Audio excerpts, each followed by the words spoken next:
Ramones taldea esango dut, aktitudea, punk rock azkarra eta beti da nik gustatu izan zat. Diska batei buelta asko eman dizkiot eta seguro indikan buelta gehiago emango dizkiotela, eta da High Visibility diska de Helicopters taldearena. Asko gustatu zait, goiti bera oso diskazo bat. Gustoko kantu bat, The American Rush kanta, asko gustatzen zait, tabernan aldeten guztietan jartzen dut, MC5 taldearena. Eta gero beste estilo bat, desberdin bat esateko ere, Don't Fear the Reaper kanta eta taldea Blue Oyster Cult, oso kanta ona. Aipatuko dut igual esalditxo txiki bat, The Rolling Stones taldearena, eta esaldia da It's only rock and roll, but I like it.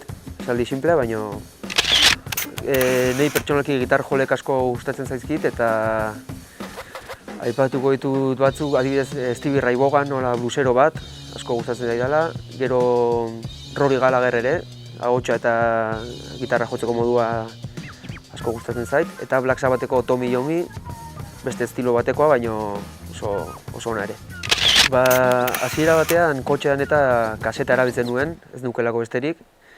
Diska ere bai, entzun izan dut, baina orain gehien bat streaming bidez, bai lanean eta bai kotxean. Eta etxean gehien bat viniloa gustatzen zait.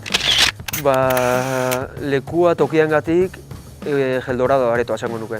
Soinu ona eta oso areto txikia baino erosoa.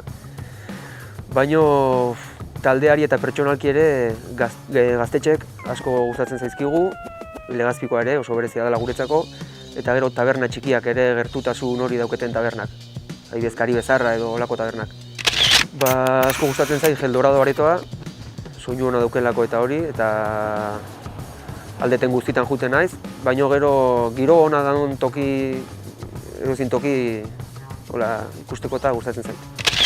Hori behin kontzertu berezi bat izan zen, Kurtxalean Paco de Luziak jotzen zuen, eta hori oso kontzertu ona izan zen, da flipauta egon nintzen.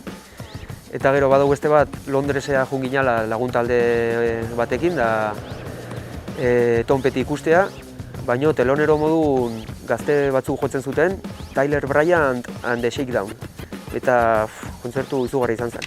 Ez dakit seguro, baina badakit más o menos izango zala Cicatricen 4 años, 2 meses y un día, edo bestela jodete MCD taldearena, horietako bat izan zen.